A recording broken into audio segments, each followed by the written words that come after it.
What's up, guys? Welcome back. My name's Jaden. Here are a bunch of health tips for you guys that will just change your life. I know a lot of these are not your general health tips like, oh, drink more water or eat apples or eat fruit, whatever. No, these are tips that some of which I had never even heard of before. So I really hope that these help you, because this took me like several years in the making of actually learning these tips and trying them out for myself. So I really hope that this helps you guys. I got my computer here. We're going to dive right into it. So tip number one is to not cook in oil. Okay, it's just so much healthier if you cook stuff in water. Like for me, I'd always cook my eggs in oil, in olive oil, and I realized that that's just not the healthiest thing that you could be doing. So I cook my eggs in water now, and actually that's better. And so it's just to get in the habit of using water to cook things, because you can cook basically anything in water, and it still tastes pretty good. Like the eggs still taste great in water. There's really no difference. So try that, because that was something huge for me. Just not cooking things in oil, and you definitely don't want to fry things in oil, but we'll get into that. But tip number two is to eat less packaged things. My mom always said that you generally don't want to eat stuff in a box as regularly. Okay, so you want to avoid eating things like TV dinners, granola bars, cereal. You don't want to eat those things all the time. Okay, every now and then that's totally fine, but you don't want to eat that the vast majority of the time. You don't want to have granola bars as your 3 meals a day. You don't want that. And you also want to avoid foods with bioengineered food ingredients in them. You want to avoid foods like that with preservatives or different things that, like the easiest way is just, if there's things in there that you can't pronounce, like you should probably stay away from, or you should stay away from those foods or eat them in moderation. And you want to avoid foods with white flour. Okay, foods with white flour like white bread. If you really want bread, you can get organic multigrain bread. That's fine. And you want to avoid things like high fructose corn syrup, because just some of those things are not the best for you, or the best for you to have consistently. And so you want to eat things that grow out of the ground. You want to eat things that grow on trees or grow out of the ground, like I said. So more fruits, more vegetables, because those are just better for you than things that come out of a box, things that are packed, because you don't know how long they've been sitting for. You don't know how long the granola bars have been sitting in the store. They could have been sitting on the shelf for 2 days, but they could have been sitting, on the ship for a month, or who knows how long. Like, you don't know. And so it's just things that are not packaged are better for you than things that are packaged. So that's just the general rule of thumb. And so another thing you can do is just get food that are organic. Just organic food is most likely better, and get things without pesticides. Get pesticide-free fruits and vegetables, because just, food without pesticides is probably better for you than food that does have pesticides and fertilizer and stuff in it. So I just try to get more organic foods and pesticide-free food. And the other thing, like I mentioned earlier, was don't eat fried food. Don't eat it consistently. You don't want to be eating fried food like fried chicken, chicken tenders, or French fries all the time, every single day. You don't want that, because that will ruin your health. That will ruin you and your entire quality of life. Because fried food clogs your arteries. It clogs you instead of cleanses you. You want food that nourishes you and cleanses you, that gives you energy. Fried food, fried greasy food fries your health, okay? Fried food fries your health. And so you want to avoid that as much as you can. Because like I said, your body can't digest it. It can't digest it like it can a carrot or an apple, because those things are natural. Fried food is unnatural. And so you don't want to have that so often. You guys want to limit that as much as you can. And this next one was a big one for me. It's to not eat till you feel full. Don't eat until you feel full. Eat just before that. Stop eating before you feel full, because it takes time for our digestive system to send the chemical signal to our brain that, hey, we're full, stop eating. It takes time for that to happen. And so by the time the signal already travels to the brain, we've already well overeaten, or we're more than full, we're overstuffed. So make sure that you're not eating to feel full. Don't eat to satisfy a craving. Don't eat to feel full. Eat to fuel your body. Eat for unstoppable energy.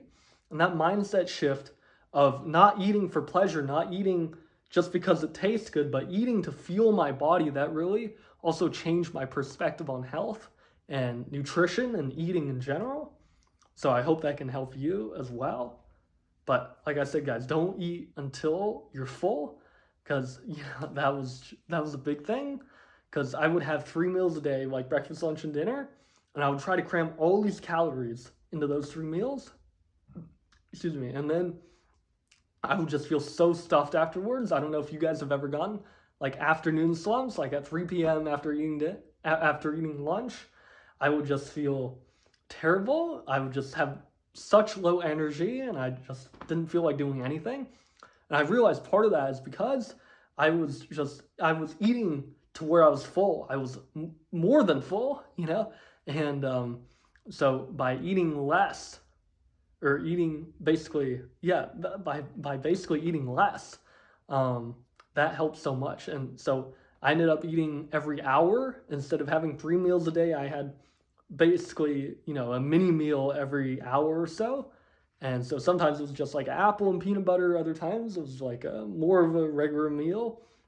But my point is, by eating more frequently, but smaller portions each time, that worked so much better for me and my digestive system than eating 3 huge meals, because I felt like I had to cram all my daily calories into those 3 meals.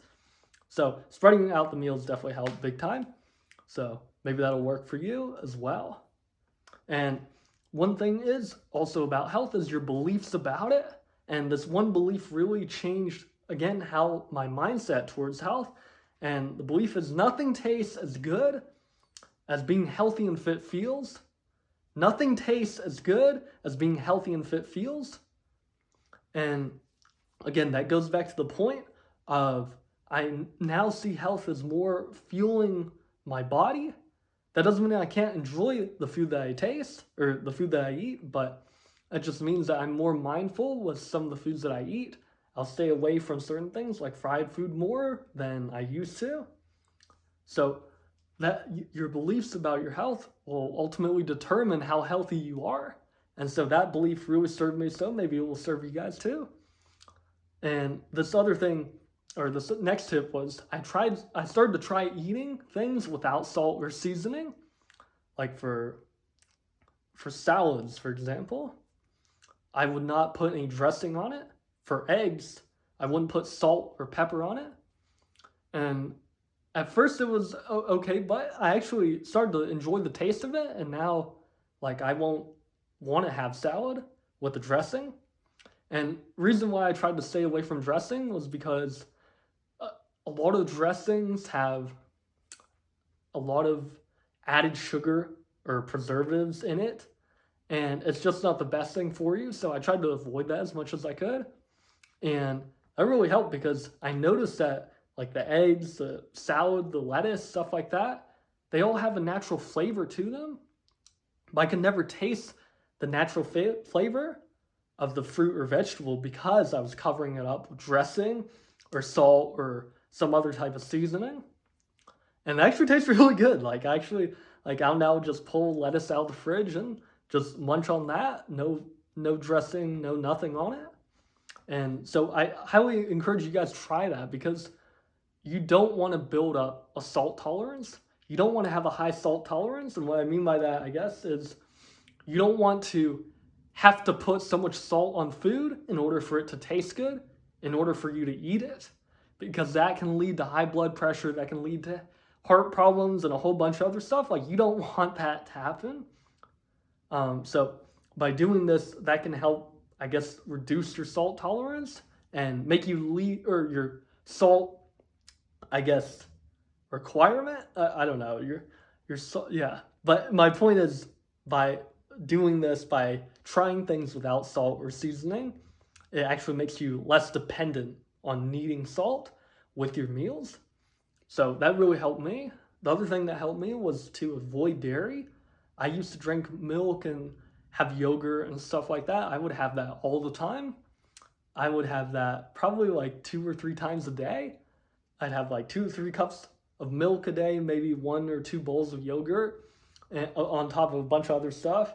And that I don't know if I'm a little bit of lactose intolerant, but my stomach definitely did not feel good from that. And so by avoiding milk, by eating that, or avoiding dairy for the most part, that has definitely helped my digestive system feel so much better. And this kind of ties in to the next part, but eat water dense foods. Okay, eat more water dense foods, things that grow out of the ground, grow on trees, things like apples, bananas, watermelons, stuff like that, because that leads to your digestive system having to do less work. And the less work your digestive system has to do to break down the foods that you eat, then the more energy you will have. See, when you eat like fried chicken and you have all this processed food like hot dogs or salami or french fries or whatever, then it leads to you having, your body has to break all that food down, and it takes so long because, again, like I said, fried food is unnatural. It's not like, it's not water dense, and so it just takes so long. Your body has to use so much energy to digest that food and to eliminate it, and that's why you feel so tired after having a big meal. So you want to avoid that. So the point is, the less work your digestive system has to do, the more energy you'll have, and you can get more energy by eating more water dense foods. And those water dense foods count towards your daily water intake. So people always say, oh, you need like 8 cups of water. Some people say a gallon, whatever, per day. And those water dense foods that you eat, like apples, oranges, watermelon, stuff like that, those contribute to your daily water intake. So you may not need to drink all 8 cups, because if you're eating 2 to 3 apples a day, that's already quite a bit of water right there. So also that can be a great way if you're having trouble drinking a ton of water each day. You know, if you're trying to drink a gallon of water a day and trying to drink 16 cups throughout the day is not working, then just realize, hey, you may already be getting that gallon sooner than you think through the foods that you eat. All right, just a couple more for you guys. This next tip is to avoid refined oils like canola oil or vegetable oil, and that's because it goes through a process that uses heat and chemicals to extract the oil from the plant. And that's not the best thing for you, because the heat and the chemicals that can lead to, it can just cause the oil sometimes to become rancid or not good for you, basically. And it's just it's not as good for you compared to if they actually extract it without using chemicals and heat. Makes sense, right? So you want to avoid those, or you want to avoid having those as much as possible. Like I said earlier about like high fructose corn syrup and stuff like that, you also want to avoid that, because again, they're refined oils, they're processed oils. Anything processed is not good for you, or as good for you compared to things that are natural. So, and this leads to the next tip, is to avoid processed foods like hot dogs, salami, pepperoni, different things like that, because again, they're not the best things for you. They're packed with a lot of sodium, extra sodium that you don't really need, and they have casings which sometimes aren't made of the best things, and so I would avoid those as much as you can. Again, you can't, that's not to say to eliminate, you don't have to eliminate all these things, but just eat them, be mindful and eat them in moderation, because that will improve your health. And if you have healthier foods like apples, oranges, on top of those things, that's just better for you in general. And so the last tip I want to give you guys is to have a purpose for why you must take care of your health. Before, I didn't really care about taking care of my health, because we all know intellectually, oh yeah, I should take care of our health, but we figure, oh, we'll wait till later. Like, we're fine, or we're not, it's not that bad. But the time is now. The sooner you start, the better, because the sooner you develop these good, healthy eating habits and just bettering habits, then the better you'll be off for the rest of your life. You'll have more energy and you'll just be able to do more things other people can't because they're physically handicapped by their health.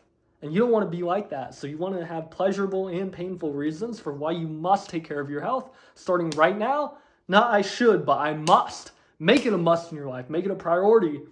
And when you make your health a priority, then everything improves in your life. So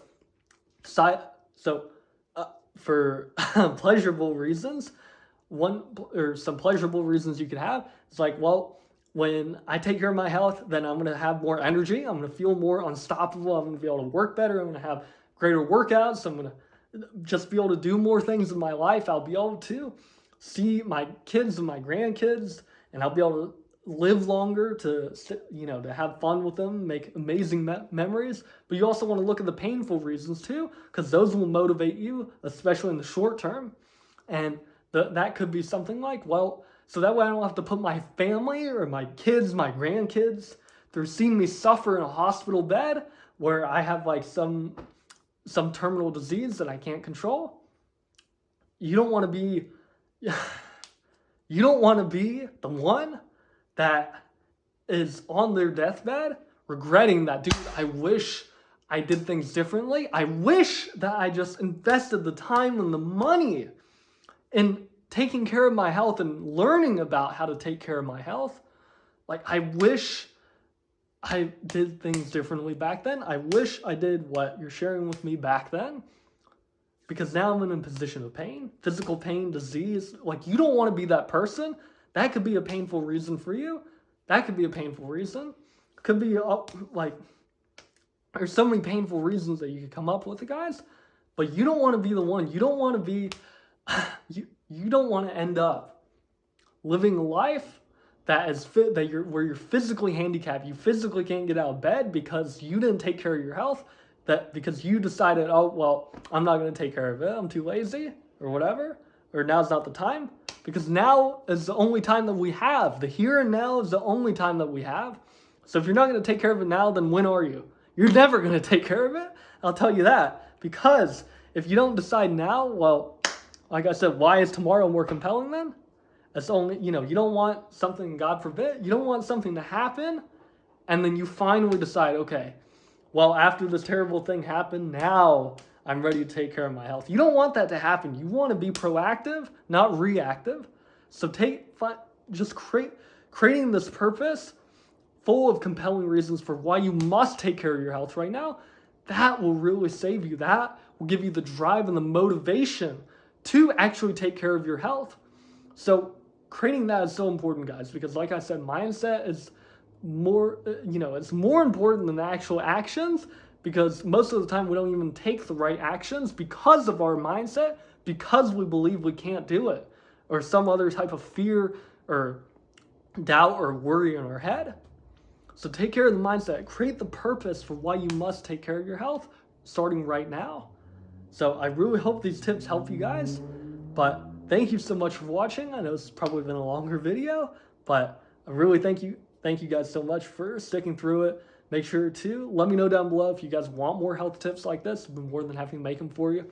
But thank you so much for watching, guys, and I will catch you guys in the next video. Take care.